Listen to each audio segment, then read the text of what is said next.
Okay, everyone, here we are again. Time for another reading of Grenade. Today because of Izzy's special request for me to read 2 chapters, I'm going to do that today. As we all know, what Izzy wants, Izzy gets, So we've went up through chapter 22 so far. Today I'll read chapters 23 and 24.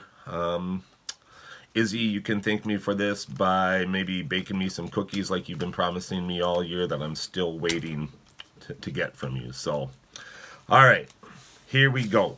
This chapter is called Boom. Hideki ran. He dodged shattered trees, leaped over corpses, ducked mortar explosions. He was close to the front line. He could tell from the gunfire and explosions that shook the earth. He knew he should stop, turn around, and find a place to hide, but he couldn't stop himself. He was more scared than he had ever been in his entire life. He had to get as far away from the Americans and as fast as he could.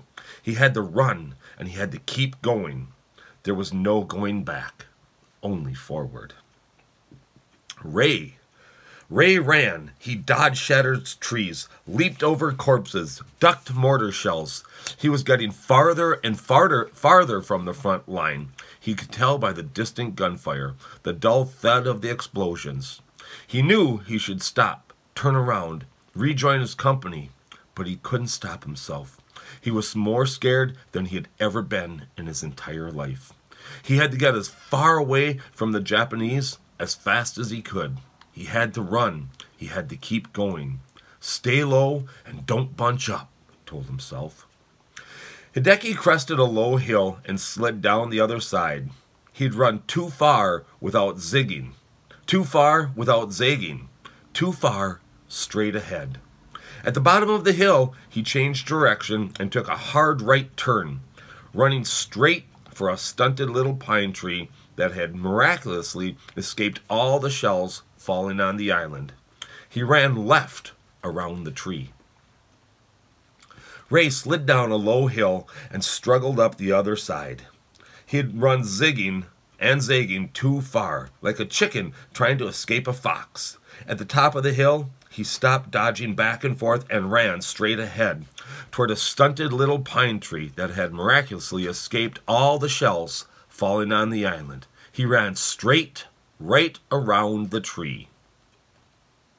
Hideki slammed into someone bigger and stronger, running the other way.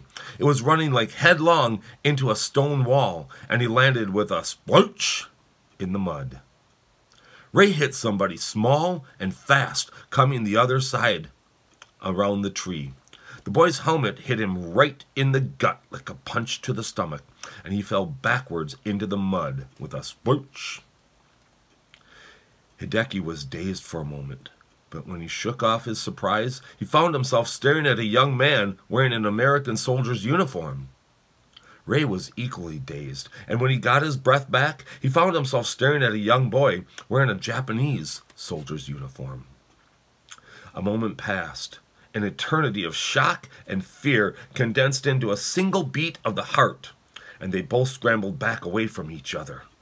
Ray fumbled for his rifle. Hideki scrabbled for a grenade. Ray raised his rifle from the mud. Hideki struck the fuse on the grenade.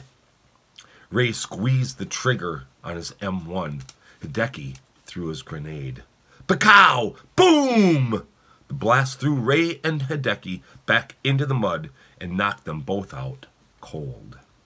That's chapter 23 right there. We're now on to, it's called part 2, okay, which will be chapter 24. Chapter 24 is called The Soldier. Hideki woke to the rain slapping him in the face. His head was groggy and he couldn't focus his eyes. He ran a hand through his hair and felt something wet and sticky. Blood. Where was he? And how had he been injured? Why was he laying on his back in the mud? And why were his ears ringing? The cave. He remembered the cave and the crazy lieutenant. His arm still stung from the gunshot. Hideki remembered the air shaft, the flamethrower, and running and then the soldier. and the grenade. Hideki propped himself up on his elbows. As his focus returned, he saw the body of an American soldier lying just beyond the pine trees a few yards away. Hideki's heart hammered in his chest. What? What if the soldier were still alive? He wasn't moving now, but what if he woke up? Hideki scrambled back, away from the soldier. But the American still wasn't moving, even as the rain beat down on his upturned face. Hideki stood and crept around the other side of the pine tree, his legs wobbly, afraid that at any moment